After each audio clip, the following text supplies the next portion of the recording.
Right now, your mind may be replaying choices you did not make, or perhaps it is obsessing over the ones you already have.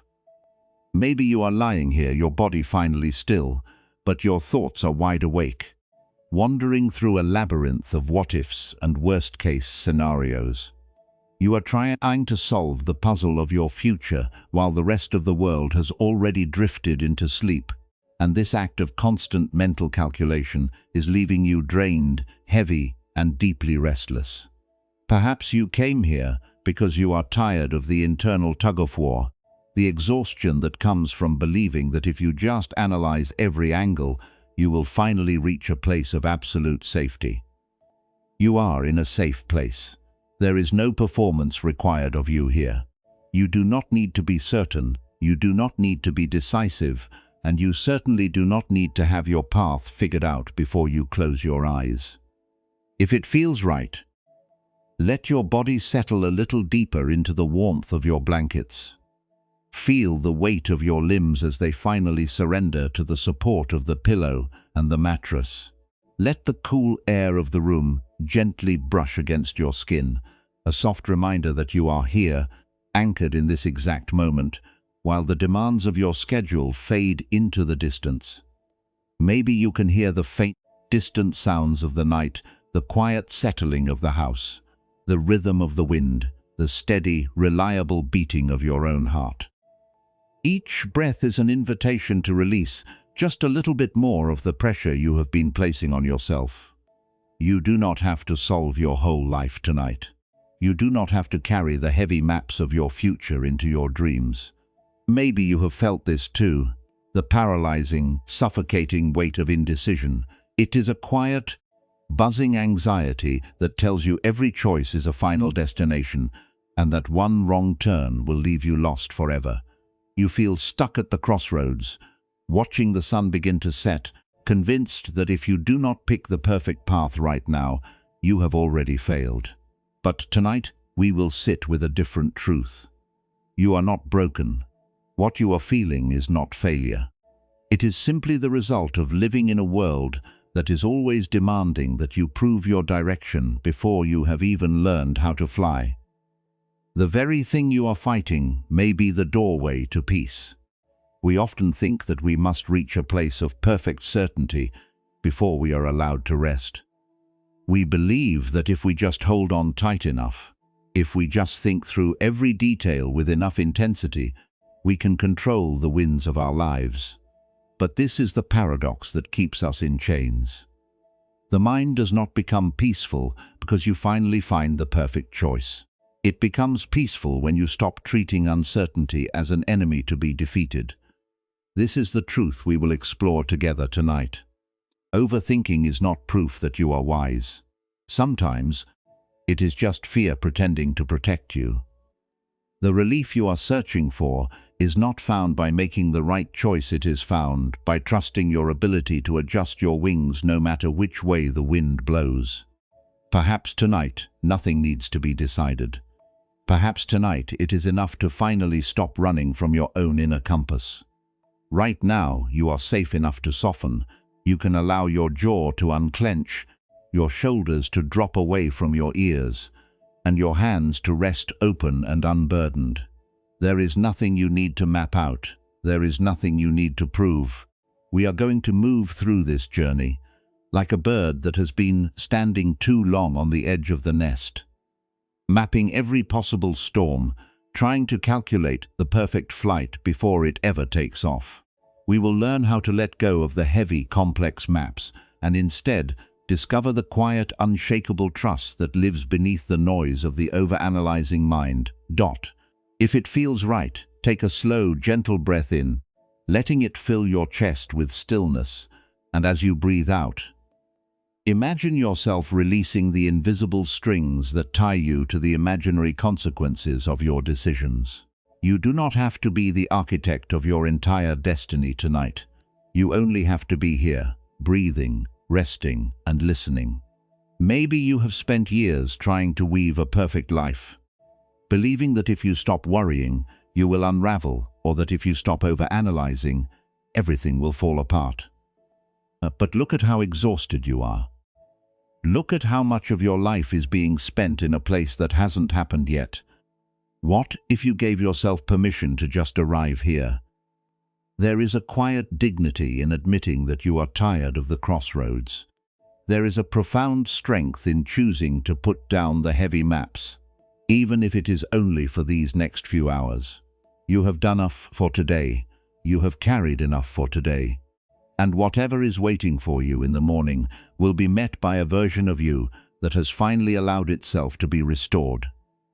As we sit together in this quiet, I want you to know that you are not being judged for the thoughts that wander through your mind. You are not being graded on how quickly you can make a decision. Even noticing that your mind is racing is a form of success. Even realizing that you are holding your breath is a victory. We are going to walk through a story, and in that story, we will find a mirror for the things you have been feeling. We will see how an ordinary person once stood exactly where you are standing at the edge of their own hesitation, and how they eventually found the path back to the center of their own heart. But for now, just rest. Let the words wash over you like the sound of a soft breeze through the trees. You do not need to analyze these words. You do not need to hold on to them. Just let them be a gentle companion while you settle into the soft, dark comfort of your room. You are safe. You are exactly where you need to be, and you have the permission to let everything go, just for a little while, and simply exist. Is there any part of your body that is still holding on? Just notice it. Send a little bit of kindness to that place. Let it soften. You are doing perfectly fine. You are already exactly who you are meant to be. And the peace you are looking for, the peace that feels so far away, is actually closer than your next breath. It is waiting for you, right beneath the noise, right beneath the constant debating, right beneath the fear of making a mistake. And as we continue, you will find that it becomes easier and easier to leave the maps behind and rest in that deep, quiet space of your own intuition.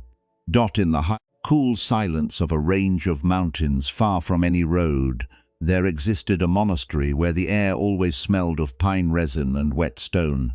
It was here that a young man named Lin had lived for several seasons. Lin was not a monk, but a student of the path, a seeker who had come to the mountains with a single consuming desire, to reach the legendary summit of the Great Peak, where, it was said, the view could show a person the true direction of their life. But Lin had never taken a single step up the mountain. He lived in a small, drafty hut at the very base of the foothills. He spent his days and nights at a heavy wooden table, surrounded by stacks of thick, yellowed parchment. Lin was a map maker, or at least, that is what he called himself. He believed that he could not possibly begin the climb until he had mapped every inch of the 2 available trails.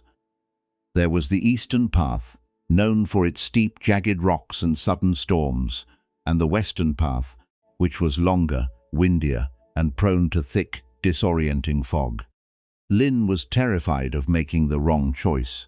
He feared that if he picked the eastern path, he might slip and fall, or if he chose the western path, he might lose his way in the mist and walk in circles until he starved. And so he stayed. He measured the angles of the slopes with brass tools. He interviewed every traveler who descended, asking them for wind speeds, for the exact number of hours it took to reach each way station, for the likelihood of rain on a Tuesday versus a Wednesday. His maps were masterpieces of detail. He knew exactly where every loose stone lay on the western path, and he had calculated the precise temperature of the air on the eastern ridge. But as he filled his hut with scrolls and ink, his life grew smaller. He stopped eating well because he was too busy analyzing weather charts. He stopped sleeping because he was too busy rehearsing the potential dangers of the climb. He was paralyzed, his mind trapped in a cage of what-ifs, while the sun rose and set over the mountain he was meant to be climbing. Perhaps you know the feeling of the heavy maps. Perhaps you have your own version of these scrolls, the mental lists of every possible outcome, the Latinite simulations of worst-case scenarios. the intense, agonizing need to have the path perfectly guaranteed before you dare to move. It is a heavy burden to carry, to believe that you must know the end before you have even begun. One afternoon, when the mountain air was thick with the scent of coming rain, Lin felt the crushing weight of his own hesitation. He looked at his beautiful, intricate maps and realized he was no closer to the summit than he had been 3 years ago. The panic of being stuck became too loud to bear. He packed his bag, shoved his most detailed map into his tunic, and hurried toward the hut of the blind tea master who lived in the cedar grove nearby. The master was known throughout the region not for what he said, but for the stillness he carried. Lin found him sitting on a low wooden porch, a simple iron kettle bubbling softly over a small charcoal fire. The sound of the water was the only thing disturbing the silence of the woods. Lin sat on the rough, uneven ground, his chest heaving, his hands shaking as he clutched his precious map. "Master," Lin blurted out, the words tumbling over each other, "I cannot choose. I have analyzed every inch of the mountain. I know the eastern path is risky, and I know the western path is confusing. If I choose wrong, my time is wasted. If I choose wrong, I fail. Tell me, which path is the perfect one? Which one guarantees I will reach the summit without mistake?" The old man did not look up. He moved with a slow, hypnotic grace, pouring hot water into a small, unglazed clay cup.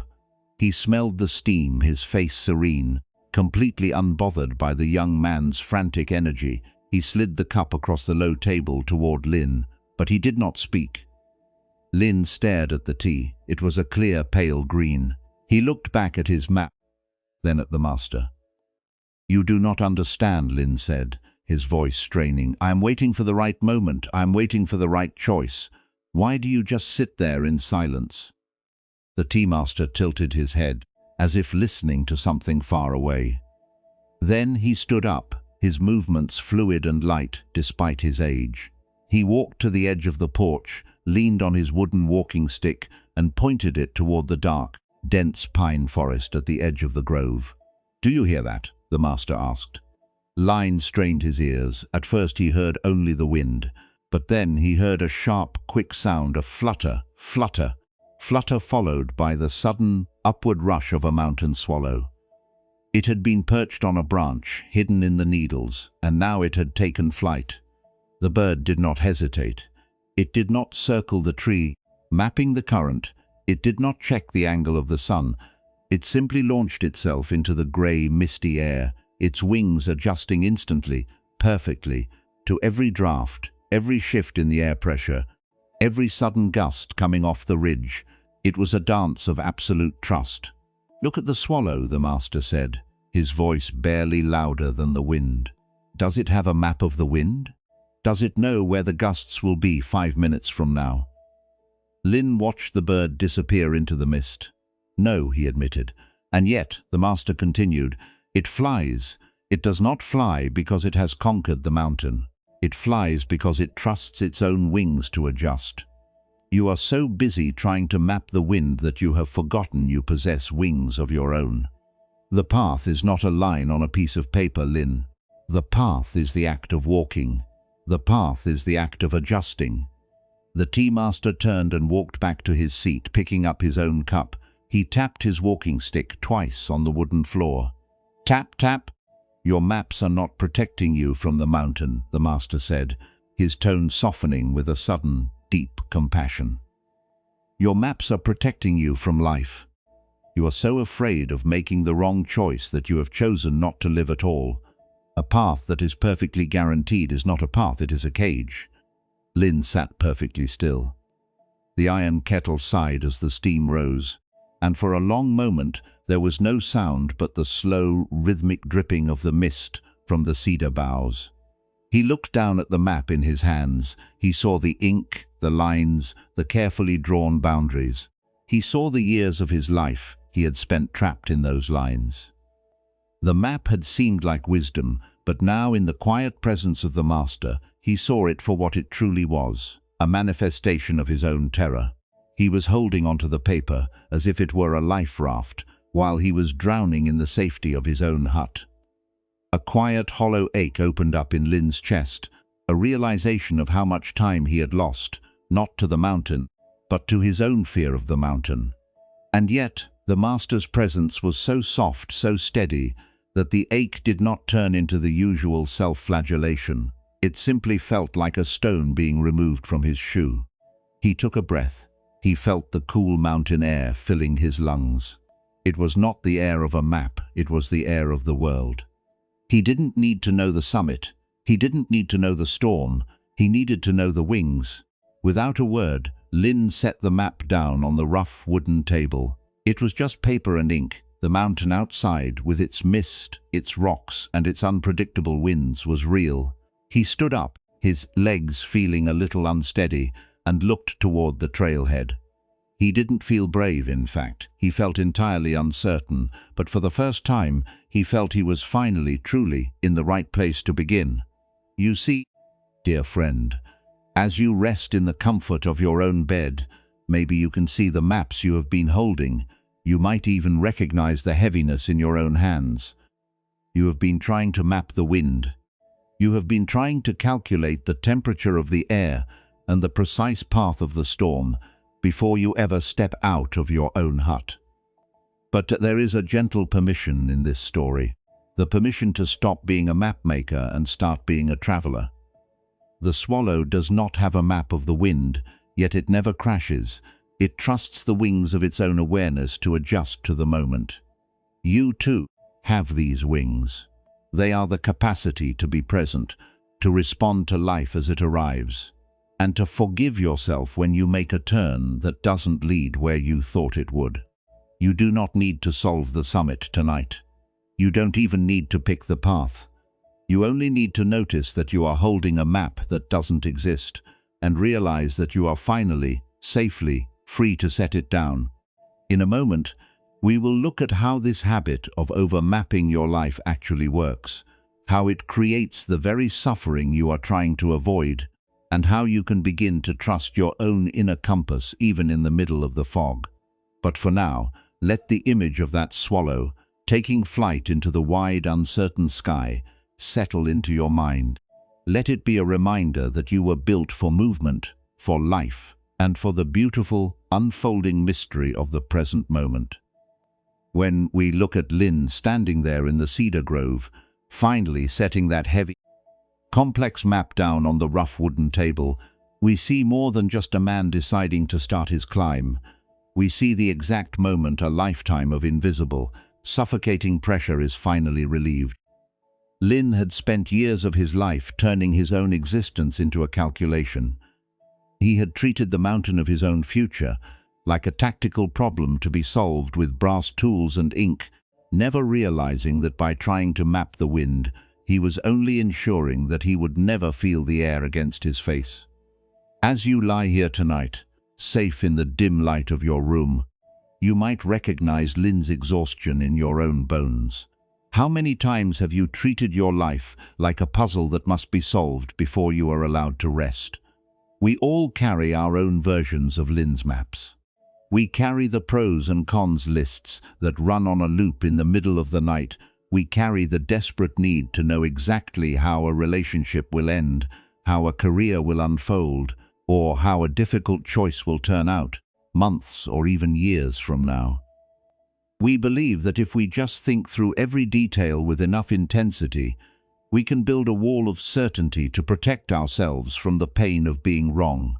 But Buddhist wisdom gently reminds us to look at what that constant mapping is actually doing to our hearts. The Buddha spoke of a profound truth about human suffering. He taught that in life, there is the first arrow, and then there is the second arrow. The first arrow is the natural pain of being human. It is the simple, undeniable fact that life is unpredictable. For Lin, the first arrow was the reality of the mountain, the mist, the jagged rocks, and the fact that no path is ever perfectly guaranteed.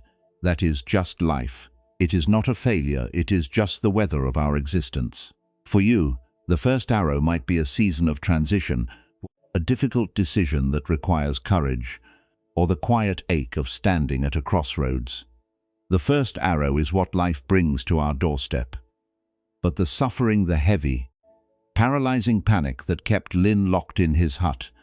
The same panic that keeps you awake at night, debating your own choices, that is the second arrow. The second arrow is what the mind adds to the first. The suffering was not only in the mountain, it was in the way Lin's mind held the mountain. He shot a second arrow into his own heart, by demanding a guarantee that life could never give him, by judging himself for being stuck, and by desperately resisting the reality of the climb. He added the burden of perfectionism to the already challenging task of growing. When Buddhist teachings speak of attachment, they are not just talking about holding on to physical possessions or money. In the landscape of your emotions, attachment is that tight, anxious feeling in your chest that says, "It must happen my way, with a guaranteed outcome, or I cannot be okay." It is the rigidity that refuses to let life unfold because we are terrified of the wind. And when we hear the word craving, we might think of a dramatic desire, but often, craving is much quieter. Craving is the desperate grip that turns our natural care into fear. It is the mind's obsession with a future that does not yet exist, an obsession so strong that it completely blinds us to the beauty and safety of the present moment. We crave the feeling of being safe so intensely that we make ourselves sick with overanalysis, forgetting that the only safety that truly exists is our own ability to be present. But this story is not telling us to stop feeling. It is not asking us to become cold or indifferent or to abandon our hopes for the future. It is not saying that your desire to choose wisely or to reach your own summit is wrong. It is showing us something quieter. It is showing us how to stop adding a second wound to the first. When the blind tea master pointed to the mountain swallow, he was teaching Lin about mindfulness. Mindfulness is not a complex, distant goal. It is simply the ability to see a thought, like the thought that you are trapped at the crossroads without being dragged down into the labyrinth of what-ifs. Mindfulness is realizing that just because your mind hands you an urgent, terrifying story about a wrong choice, you do not have to believe it, and you certainly do not have to obey it. You can become the quiet space of awareness. Awareness is the vast open presence that can notice your fear without becoming your fear. It is the part of you that can watch the frantic, buzzing energy of your overanalyzing mind and say, "I see you trying to protect me, but I do not have to live inside this prison tonight." Think of how much energy it takes to maintain the illusion of the perfect choice. The perfect choice requires constant measuring, constant comparing, and constant judgment. It demands that you stay in the hut of your own mind, analyzing the maps, while the mountain itself sits waiting for your feet. No wonder you are so tired, dear friend.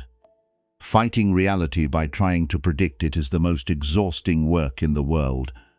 But what happens when you introduce the wisdom of impermanence into that exhaustion? Impermanence is the gentle reminder that nothing stays fixed. The path changes the moment you step on it. The wind changes the moment you take flight. You are flowing, shifting, and changing in every second, and because you are changing, you have the capacity to handle whatever the path brings.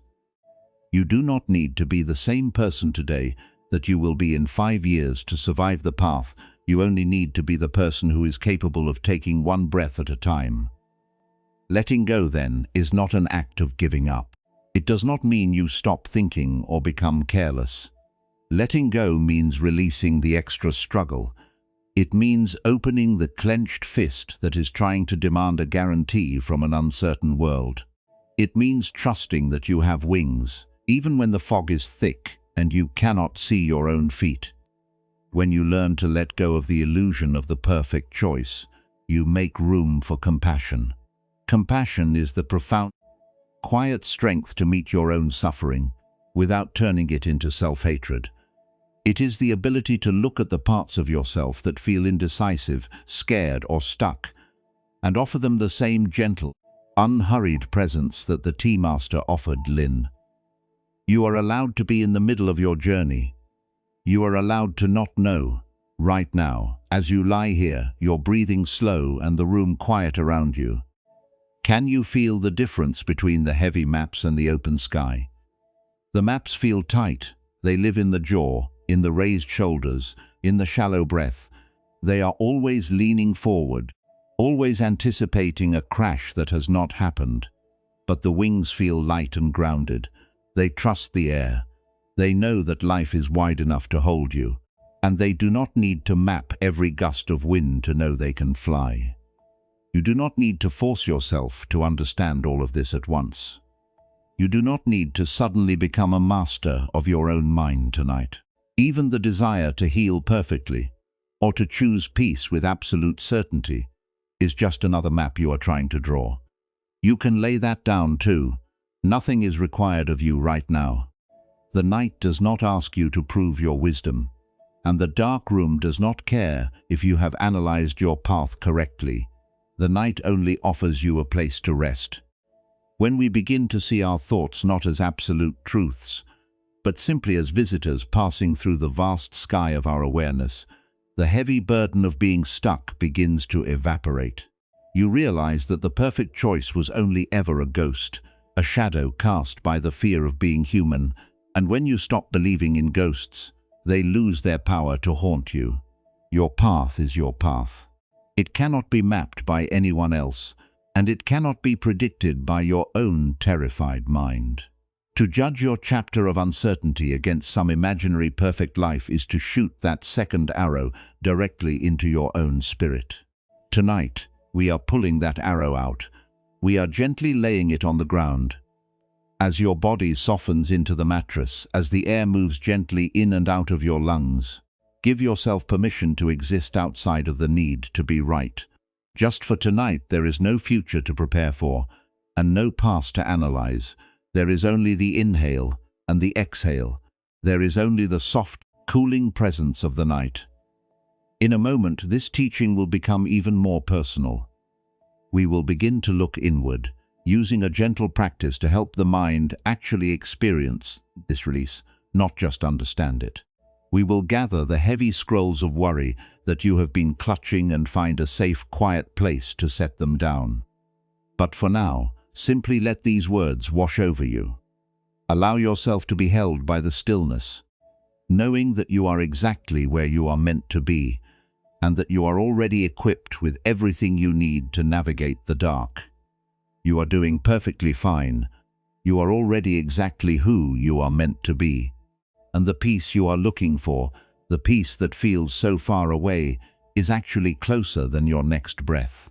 It is waiting for you, right beneath the noise, right beneath the planning, right beneath the fear of making a mistake. And as we continue, you will find that it becomes easier and easier to leave the maps behind and rest in that deep, quiet space of your own intuition. If it feels right, let us take a moment to bring this quiet understanding down from the busy, exhausted mind and into the heavy, resting body. You have been carrying the weight of the heavy maps for so long, and your body has been keeping the score of that constant, anxious navigation. You do not need to force anything to change right now. We are simply going to offer your body the same gentle, unhurried presence that the blind tea master offered the young mapmaker. Begin by just noticing the space you are in. Feel the soft weight of the blanket covering you, holding you gently against the mattress. Feel the texture of the pillow beneath your head, supporting the weight of your thoughts so that your neck does not have to. There is nowhere else you need to be in this exact moment. You are not late for sleep. You are not behind on your rest. You are simply here. If it feels comfortable for you, take a slow, quiet breath in through your nose. Do not force the breath to be perfectly deep or unnaturally long. Just notice the cool air entering, filling the space in your chest, and as you let it out, feel your shoulders sink just a fraction of an inch deeper into the bed. Let us do that again, without any expectation. A soft, welcoming breath in, and a slow, gentle sigh out. Notice the muscles around your eyes. These are the muscles that squint into the future, always searching the horizon for what is coming next. Always mapping out obstacles. If you can, invite those tiny muscles to soften. Let the skin of your forehead become smooth.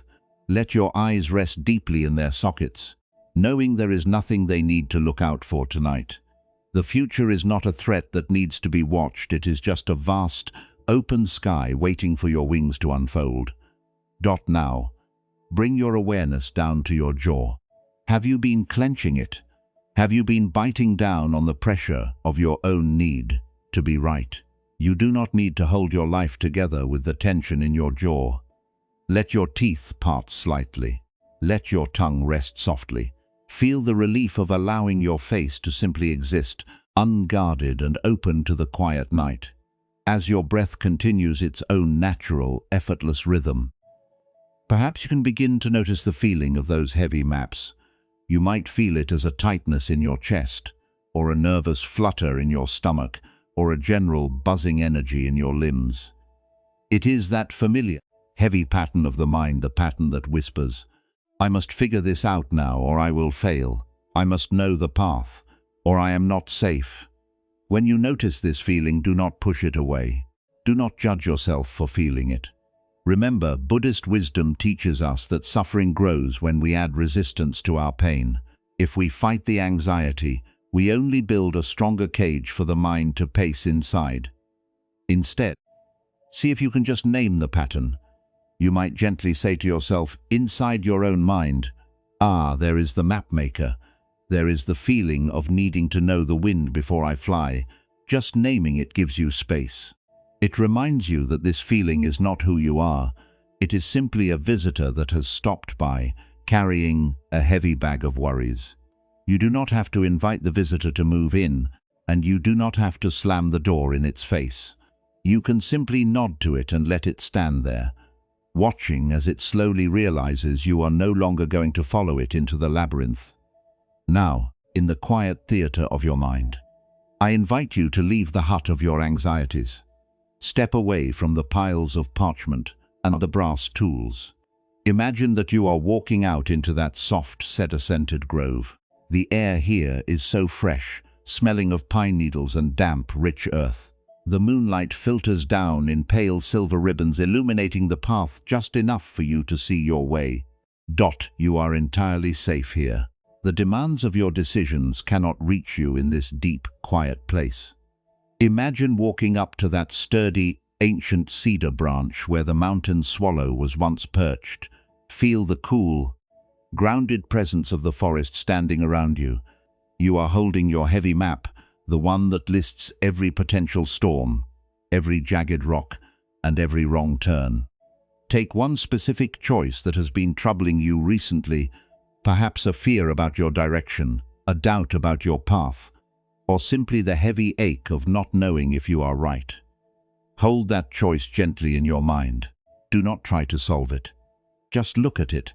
Now, imagine taking all the frantic, rushing energy of that choice, all the loud, crashing noise of trying to map the wind and distill it down. Watch it shrink and soften until it becomes nothing more than a small, light object. Perhaps it is a smooth river stone or a single dried leaf from the forest floor. Hold it in your open palm. Feel its weight. You have been clutching this map, this stone, this worry, as if your life depended on the grip itself. But look at your hand. It is tired. It is aching. Imagine standing at the edge of the grove, looking out into the wide, misty dark. You don't know what is out there. You don't know the speed of the wind. And for the first time, you realize you don't have to. Gently, slowly, open your fingers. Let the map, the stone, the worry slip from your palm. Watch it fall to the soft earth. You are no longer holding it. You are no longer responsible for carrying the mountain in your hand. Listen to the silence that follows. There is a vast, beautiful space where the worry used to be. In that space, there is no need for maps. There is only the cool night air, the smell of the pines, and the deep, abiding peace of the earth. If another worry rises up, if the mind tries to tell you that you must hurry back to your calculations, simply notice it, distill it down, let it gather, let it be seen, and then let it go. Watch the image of the mapmaker dissolve entirely. replaced by the feeling of your own shoulders, finally dropping, finally letting go. The fear of making a mistake is being washed away by the simple, steady act of breathing.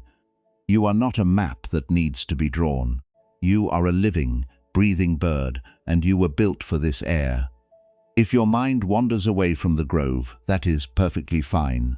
The mind is designed to wander. There is no need to be harsh with yourself. Even noticing that your mind has wandered is a beautiful moment of awareness.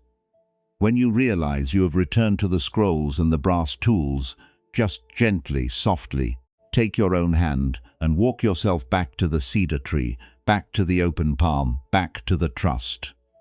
There is no need to force this practice. There is no need to achieve perfect stillness tonight. You do not have to magically heal all your indecision in one evening. The healing we are doing here is much quieter, much slower.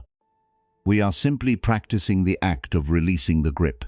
Feel your body again, resting in your bed. Feel the rise and fall of your chest. With every exhale, imagine that you are releasing just a tiny fraction of your need to predict the future. You are handing the wind over to the night. The night is vast enough to hold it for you.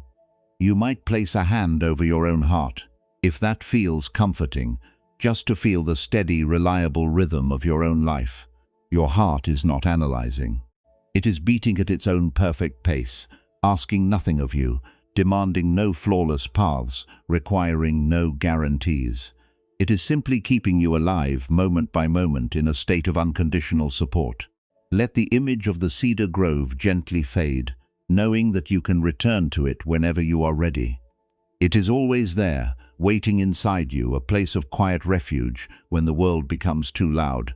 For now, simply rest in the feeling of being supported. Your bed is holding you. The earth is holding the foundation of your home. You are anchored. You are safe. The terrible urgency to be right has lifted, leaving behind a soft, spacious quiet.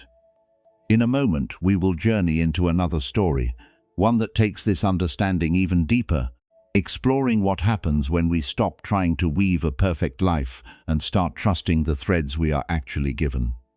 But let yourself linger here for as long as you like. Breathe. Soften. You are not failing. You are simply learning how to fly. Years after Lin set his maps aside to walk the mountain, the monastery became home to a woman named May. May was a weaver of extraordinary skill. She had come to the temple because her life felt like a tangled, broken loom. She had spent decades obsessively trying to weave a life of perfect social standing, perfect security, and perfect happiness. But the more she tried to pull the threads straight, the more they snapped in her hands. She had arrived at the monastery with a heart full of jagged edges, convinced that if she could just find the right pattern, the right choice, the right way to live, she would finally be at peace. She spent her days in a quiet, sun-drenched courtyard, tending to a massive wooden loom that had been passed down through generations. The loom was a beautiful, ancient thing, smelling of cedar and beeswax. But for May, it was a source of constant, quiet torment. She would sit for hours, her fingers hovering over the golden thread, terrified to make the first pass of the shuttle. She was convinced that if she made even one wrong stitch, if she missed a pattern, if she pulled the thread too tight, if the design didn't align with her imagined future, her entire life would be ruined. She had stood at this loom for days without weaving a single inch. Her hands ached from the tension. She felt the heavy, suffocating pressure of 1,000 choices she had not made, all of them echoing in her mind. She was paralyzed by the fear that there was one perfect pattern waiting to be discovered, and that she was simply not clever enough to see it. Perhaps you know this feeling, the paralyzing fear of weaving your own life. Perhaps you have stood at the loom of your own days, terrified to take a step, terrified to speak a word, terrified to make a choice, because you are convinced that if you make a mistake, you will never be able to mend the pattern. One afternoon, the silence of the courtyard was broken by the soft, rhythmic sound of a broom against the stone. An elderly nun, who had lived at the temple for over 50 years, was sweeping the fallen cherry blossoms. She moved slowly, her back slightly bent, her face etched with the kind of lines that only come from decades of laughter and deep, quiet observation. She stopped near Miss Loom. She watched the young woman for a long time. She saw the white-knuckled grip on the golden thread. She saw the way Mia's breath hitched every time she started to move her hand, only to freeze again, trapped in the cage of her own analysis. The nun did not speak. She simply set her broom aside and walked over to a nearby chest. She pulled out a scrap of ancient, priceless silk, a piece of fabric that was famous in the monastery for its beauty. She walked over to the loom and laid the silk on the wooden frame so May could see it. May looked at the fabric. It was luminous, soft as moonlight, but then her eyes caught something. In the center of the complex, flowing design, there was a clear, deliberate error. A thick, dark thread had been woven into the middle of a golden pattern, and the symmetry was broken. It was an unmistakable flaw, a place where the weaver had simply slipped. May pointed to it, her voice tight with disbelief. "This is ruined," she whispered. "The weaver made a mistake. All this beauty, and it is ruined by one wrong stitch." The nun smiled. It was a slow, gentle expression that seemed to radiate from her entire being. She took Mia's trembling hand and placed it over the flaw in the fabric. "Is it ruined?" the nun asked quietly. "Look again." Mai looked. She saw the flaw, yes. But as she looked at the way the light hit the dark thread, she realized that the flaw actually gave the surrounding gold more depth. It wasn't a mistake that destroyed the pattern. It was a pivot point that made the pattern uniquely alive.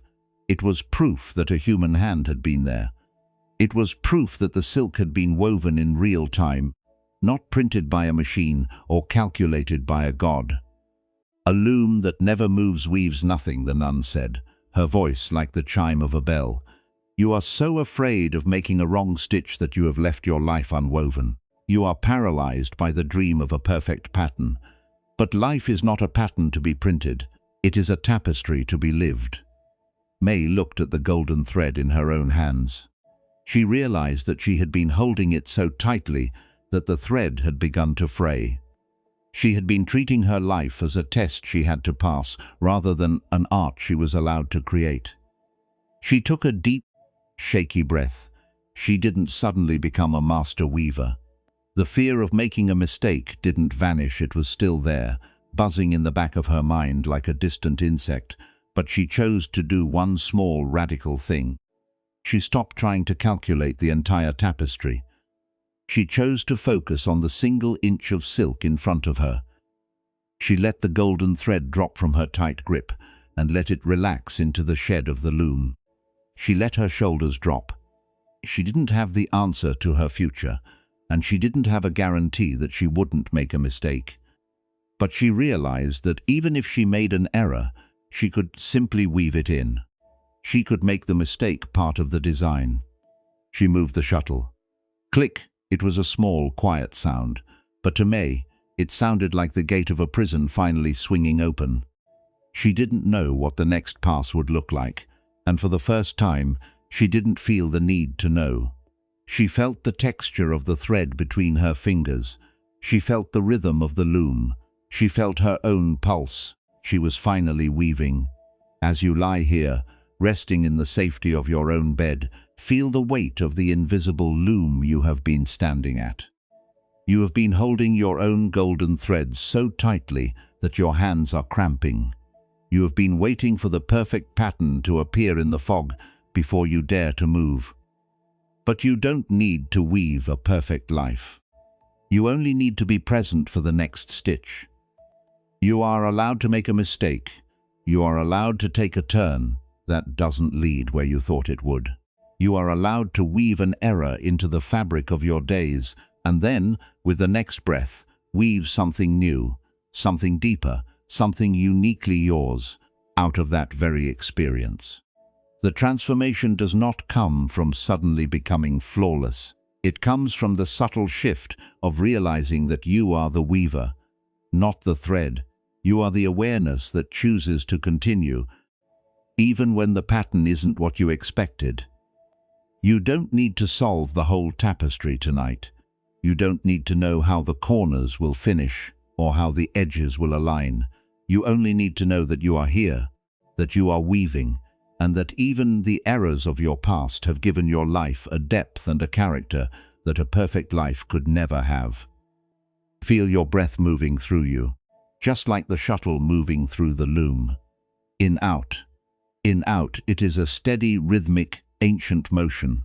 You have been doing this your entire life without needing to calculate the pattern. Your body knows how to weave itself into the next moment. Your heart knows how to beat without a map.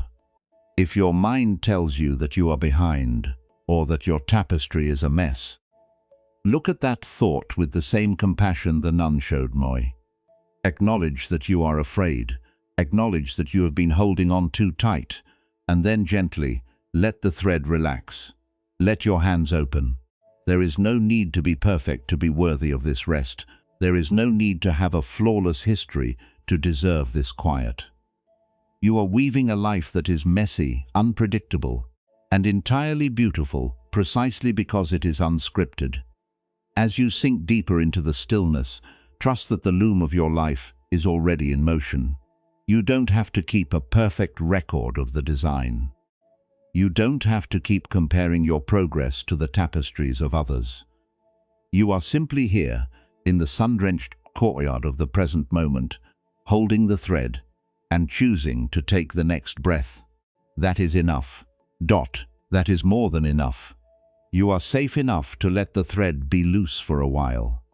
You are safe enough to stop calculating the pattern and simply feel the texture of the moment you are currently in. The dark is not an error. The silence is not a mistake. Everything is weaving itself together perfectly in the quiet dark. When the traveler finally set down that heavy piece of cedar, he did not instantly know what was waiting for him in the fog.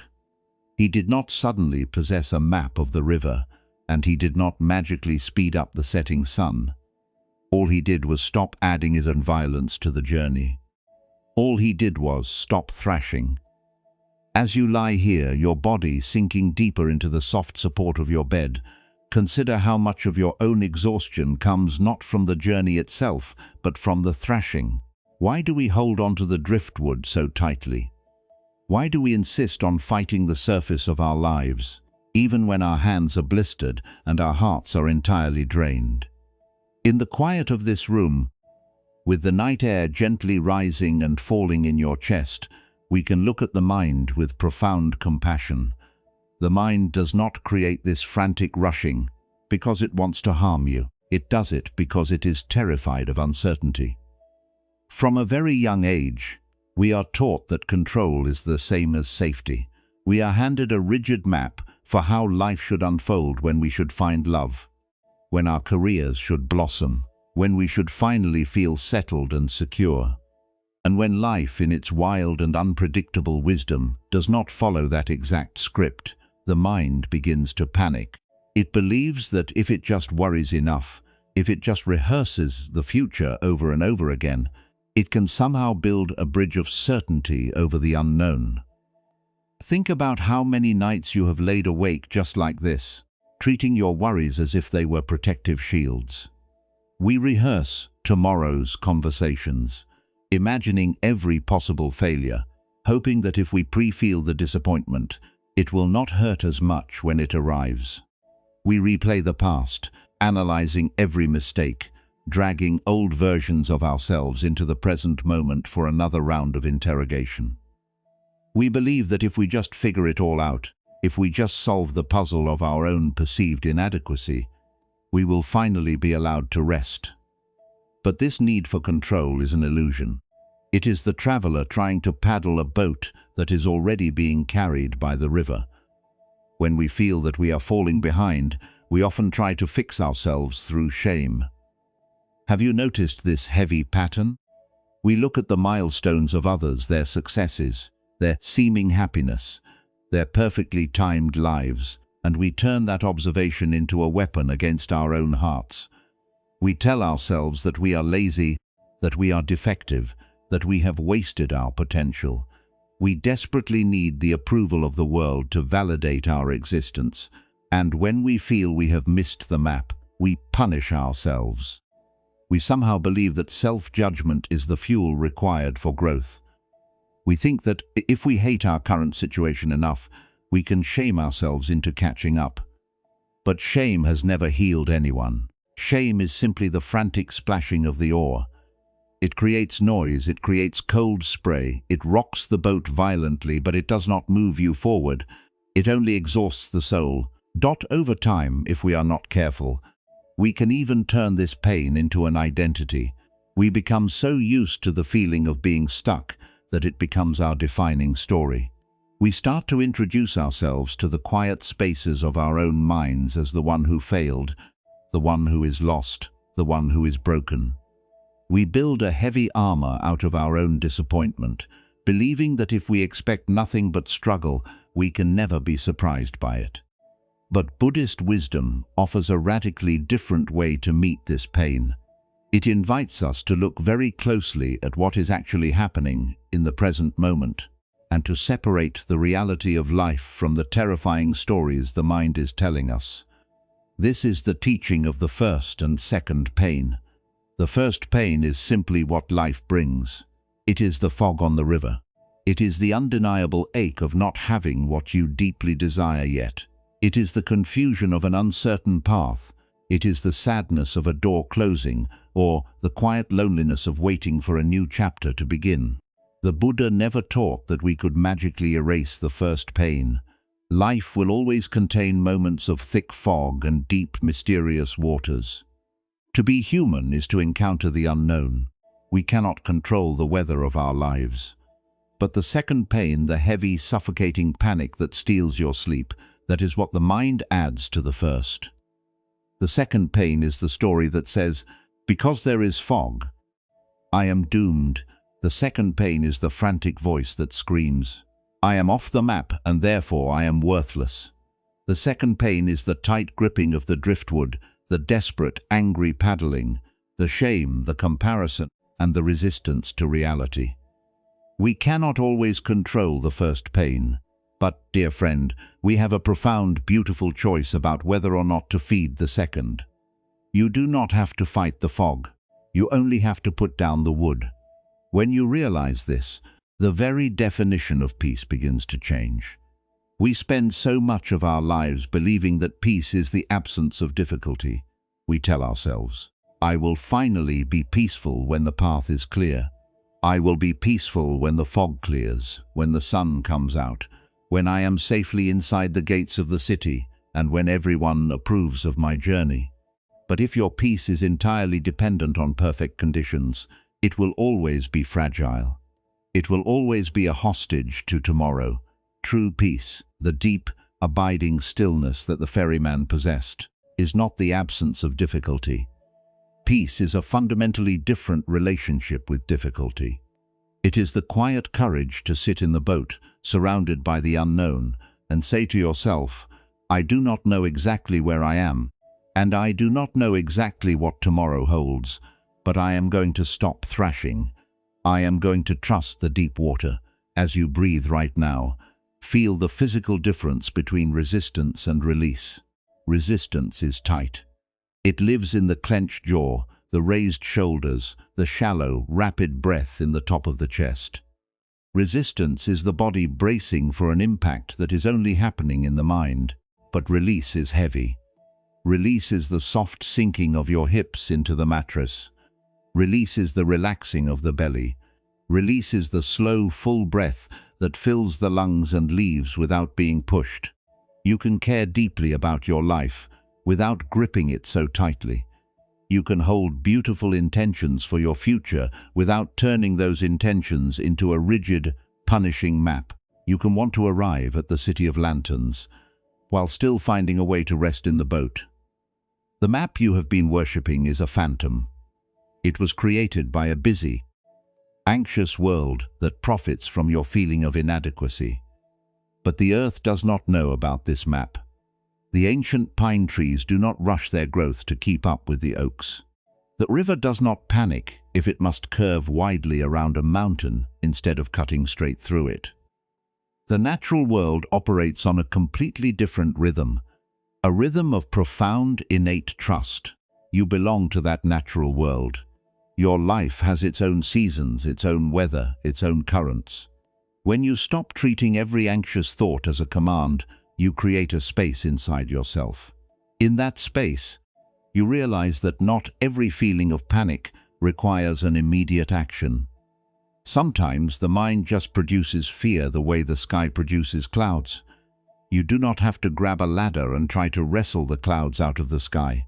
You can just lie on the earth, breathe, and watch them pass. If your mind is telling you right now that you have wasted time, or that you are too late to make the right choice, gently recognize that this is just the second pain. It is just a story. It is the echo of a society that moves too fast, bouncing around inside your tired head. You do not need to argue with the story. You do not need to aggressively fight the thought. Just whisper to it. I see you, but I do not have to follow you. What if you stop trying to fix yourself tonight? What if you decided that, just for these few hours, the project of your life is on hold? You are not a problem to be solved. You are not a broken machine requiring maintenance. You are a living, breathing being sitting in a boat, floating on a very deep river. In a moment, we will explore how to carry this gentle awareness out of the quiet night and into the bright, noisy reality of your everyday life. We will see what it looks like to put down the driftwood while you are awake, while you are interacting with others, and while you are moving through the modern world. But for now, simply let your body practice this surrender. Feel the bed rising up to hold you. You do not have to hold yourself up. Feel the dark, quiet room wrapping around you like a soft, heavy blanket. You are safe from the rushing world. Take a slow breath in, gathering any lingering need to control tomorrow, and as you breathe out, let it spill over the side of the boat into the dark, silent water. The river can hold it. The river is vast. You are perfectly on time. You have always been perfectly on time. Rest in that deep, quiet current and let yourself be held. Tomorrow, the quiet of this dark room will eventually be replaced by the bright, demanding light of morning. The world will wake up, and with it, the noise will return. The world is built on maps. It runs on schedules, expectations, and the constant, buzzing demand for more. You will step out of this bed and back into a society that celebrates the frantic mapping of the traveler, a society that points to the crashing waterfall of overanalyzing and calls it progress. How do we carry the quiet wisdom of the mountain swallow into such a loud and rushing world? How do we put down the heavy scrolls when everyone around us is obsessively calculating their next move? We do it by realizing that peace is not a grand, final destination we arrive at once and for all. Peace is practiced in small moments. It is a quiet, continuous choice to stop adding the second pain to the first. Think of the moment you wake up and reach for your phone. In the soft light of morning. Before you have even taken a deep breath, you open a screen and are flooded with the curated tapestries of other people's lives. You see their milestones, their announcements, their seemingly perfect patterns. And instantly, the modern alarm clock begins to ring. The heavy, familiar ache settles in your chest. The feeling that you are behind in life, that your loom is broken, that you are missing the design that everyone else was handed. In that exact moment, you have a choice. The first pain is the natural vulnerability of being human, the simple fact that you are still weaving your path. But the second pain is the thought that says, I am a failure because I do not have a perfect pattern yet. You do not have to believe that thought. Not every thought deserves obedience. You can notice the panic rising and you can gently set the phone face down. That is putting down the map. You can take one slow breath and remind yourself that their loom is not your loom, and their pattern has absolutely nothing to do with the quiet, beautiful unfolding of your own life. Perhaps your struggle is not with a career or a milestone, but with a heart. Maybe you know the quiet, suffocating anxiety of waiting for a text, checking your phone for reassurance every few minutes. You feel the space between you and another person, and the uncertainty of that space terrifies you. The mind tries to build a bridge of control. We overanalyze the subtext of a message. We try to manage the other person's feelings. We cling desperately to the connection, hoping that if we just hold on tight enough, we will not be abandoned. But you can care deeply without gripping tightly. When you find yourself obsessing over a relationship, terrified of the uncertainty, remember the ferryman and the river. You cannot force someone else's current, and you cannot force connection through frantic calculation. When the fear of making a wrong move rises up in your throat, you can choose to sit back. You can leave the driftwood in the bottom of the boat. Let the other person have their own weather. Let the relationship breathe. True connection does not require you to aggressively map every potential storm it is found, when both people trust the deep water enough to just exist side by side. And what about the days when you are carrying a heavy sadness, yet you feel you must hide it? So many of us know the exhaustion of pretending to be okay, of smiling, while feeling incredibly heavy inside. We walk through the grocery store, the office, the family gathering, wearing a mask of perfect competence, terrified that if anyone saw our indecision, they would judge us. We are so afraid of looking like we are lost that we spend all our energy defending an illusion. The next time someone asks how you are, or demands something of your time when your cup is entirely empty, remember that a breath before answering is a form of wisdom. You do not have to rush to fix their discomfort. You do not have to instantly produce a happy response to prove you are functioning well. You can take a breath. You can allow there to be a pause. You can be honest about your fatigue, or you can simply protect your energy with a gentle, unhurried boundary. You are allowed to be a person who is still figuring things out. You are allowed to be in the middle of the mist.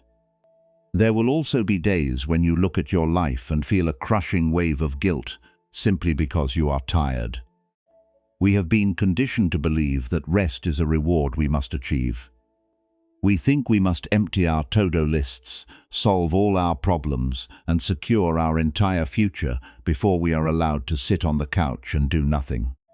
When we do try to rest, the mind punishes us with visions of all the things we should be mapping out. Wanting rest, but feeling guilty for resting, is one of the heaviest burdens of the modern heart. But listen closely to this truth. You can rest without earning it. The ancient forest does not earn the right to stand still. The deep river does not earn the right to pool quietly in the shade of the pines. Rest is not a prize for the hyperproductive. It is a fundamental requirement for a living, breathing soul. When the guilt of resting creeps into your mind, recognize it as just another phantom scroll. It is just another ghost. Tell the guilt, I hear you, but I am setting down the brass tools today. Allow your body to be heavy. Allow your afternoon to be unproductive. The world will not end because you chose to be still. And then there are the nights. Nights perhaps very much like tonight, where the light goes out and the mind immediately begins replaying a mistake. You stare at the ceiling, and your brain plays a film of a choice you wish you could undo, or a path you fear you should have taken but didn't. The mind drags the past into the present and beats you with it, trying to fix the self through shame. When this happens, remind yourself that not every feeling is a command. Just because your body feels a sudden flush of shame or a spike of anxiety does not mean there is an actual emergency happening in your bedroom. It is just an old echo. It is the sound of the water splashing against the rocks long after the river has moved on. You do not have to obey the anxiety. You do not have to get out of bed and mentally redraw a map that no longer exists. You can simply notice the feeling, like a drop of water gathering on the moss. Watch the memory swell. Do not push it away, and do not judge yourself for remembering it. Just watch it, and then let it fall, plink, let it drop into the dark water and wash away. Applying this ancient wisdom to your modern life does not mean your life will suddenly become perfect. The mist will still roll in. There will still be moments of profound uncertainty. There will be days when you forget everything we have talked about tonight. Days when you pick up the heavy scrolls and calculate frantically until your hands bleed. And when that happens, the most important practice of all is forgiveness. Buddhist wisdom teaches us that waking up is not something we do once, it is something we do 1,000 times a day. Every time you realize you are clutching the maps, you have woken up. Every time you catch yourself punishing your own heart for being lost, you have woken up. You do not need to be angry with yourself for forgetting. You simply open your hands, drop the paper, and let your own wings catch the wind again. You can let go without disappearing. You can surrender your desperate need for a guaranteed outcome without losing your direction. In fact, it is only when we stop fighting the wind that we can finally feel the deep, steady current that has been trying to guide us all along. As you lie here now, let this practice begin tonight. Let it begin in this very breath. If your mind tells you that you are not doing a good enough job at relaxing, notice the irony of that thought. Notice how the mind tries to turn even peace into a competition, a milestone you are failing to reach. Smile gently at that busy, exhausted part of your mind. It is only trying to protect you. It just doesn't know how to trust the wings. You can be the gentle parent to your own anxious thoughts. You can say to them, "It is okay. We do not have to figure everything out tonight. We are safe." Feel the space around you. The room is quiet. The demands of the day have completely faded into the distance. The emails, the texts, the expectations of others, the imaginary finish lines, they are all outside this room, and the door is closed. You are entirely safe to just be the breathing body on this bed. In a few moments, we will begin our final descent into sleep. We will let all the words, all the stories, and all the teachings dissolve into the dark, quiet space of rest. You will not need to hold on to any of this. The wisdom has already settled into your bones. The bird has already found the air. Just allow yourself to float, trusting that the heavy, peaceful air knows exactly how to hold you. The night has deepened around you. The world outside your window has finally surrendered its busy rushing, folding itself into the quiet dark. The streets have quieted. The houses are still, and the endless, loud demands of the day have lost their shape. In this room, bathed in the faint, silvery light of the moon, there is only the soft, steady rhythm of your breathing. The words we have shared tonight are beginning to fade. They have done their work. You do not need to memorize them, and you do not need to hold on to them.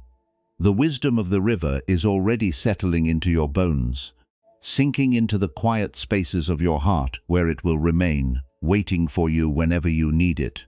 You can stop trying to figure it all out now. The maps have no power here. In the deep, silent hours of the night, there is no behind and there is no ahead. There is only this exact moment, holding you completely safe. Feel the impossible heaviness of your own body, sinking beautifully into the mattress. Imagine that your bones are like smooth, ancient river stones that have finally been allowed to settle at the bottom of a deep, quiet pool. They are not fighting the current. They are not trying to float. They are simply resting on the soft, sandy bottom, cradled by the earth. Let that heavy, comfortable sensation begin in your feet. Notice how they simply fall away, the tension draining out of them, leaving them completely relaxed. Feel that heavy warmth moving slowly up through your legs, releasing the knees, softening the thighs, allowing your hips to sink entirely into the support beneath you. You are anchored. You are grounded. You do not have to hold yourself up anymore. Feel the softening travel up through your spine, relaxing every muscle in your back. The armor you wore today is falling away, piece by piece, unneeded in the safety of this dark room. Let your shoulders drop away from your ears. They have been carrying the imaginary weight of the future for so long, But tonight, you have set that burden down. It is resting on the bank of the river, far away from you now. Feel your arms become heavy, your hands resting open, the fingers curling naturally, grasping nothing. Let your jaw part just a fraction. Let your tongue soften. Let the tiny muscles around your eyes smooth out, releasing the need to look ahead, releasing the need to plan, releasing the need to protect yourself from a tomorrow that has not yet arrived. Your body knows exactly how to rest when the mind stops forcing it to run. Breathe in the cool night air. Let it fill you with a spacious, gentle quiet. And as you breathe out, imagine that you are that small, wooden boat gliding effortlessly on the deep, dark water. The frantic splashing is over. The heavy piece of driftwood has been set down. The oars are resting inside the boat. There is only the sound of the water, moving slowly, eternally, carrying you with perfect grace. Imagine looking up from the boat into the vast open night sky. The fog has completely cleared. Above you is a canopy of 10,000 stars, brilliant and still, reflecting their silver light on the surface of the river. The stars do not rush. The moon does not hurry its path across the dark canvas of the sky. They simply exist, beautifully and perfectly, exactly where they are meant to be, and so are you. You are a part of this vast, unhurried nature.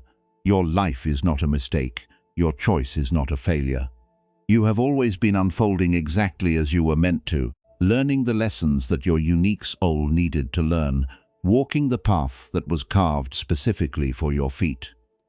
If a stray thought wanders into your mind, a lingering worry, a quiet fear, a ghost of the mapmaker trying to remind you of what is left undone, do not fight it. Do not let it startle you. Just look at it with the gentle, loving eyes of the tea master. Watch that worry distill into a single drop of water. Watch it gather on the soft green moss in the moonlight. Watch it swell and let it fall, plink. Watch it land in the smooth granite bowl.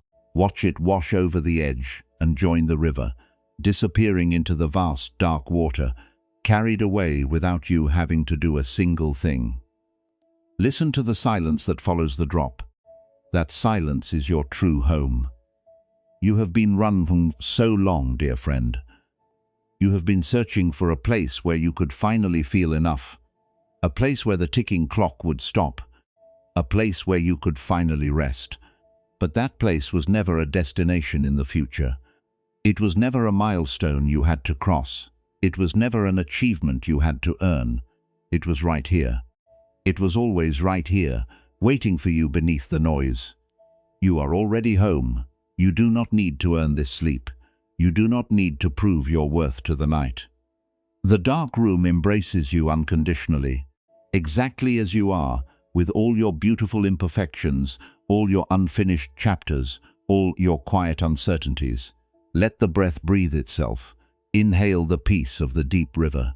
Exhale the need to control. Inhale the quiet of the mountain. Exhale the illusion of needing to be perfect. You are perfectly safe. You are perfectly whole. You are perfectly on time. Drift now. Drift on the gentle current of your own breathing. Let the water carry you away from the waking world, away from the thinking mind, down into the soft velvet darkness of deep, restorative sleep. The river knows the way. The deep water has caught the hull. You are being held by something so much vaster than your worries. There is nothing left to do. There is nowhere left to be. There is only the beautiful, quiet surrender to the night. Let go entirely. And as you drift into the quiet, starlit dark, ask yourself one final gentle thing. What if the life you were trying to control has been waiting, all along, for you to simply trust it?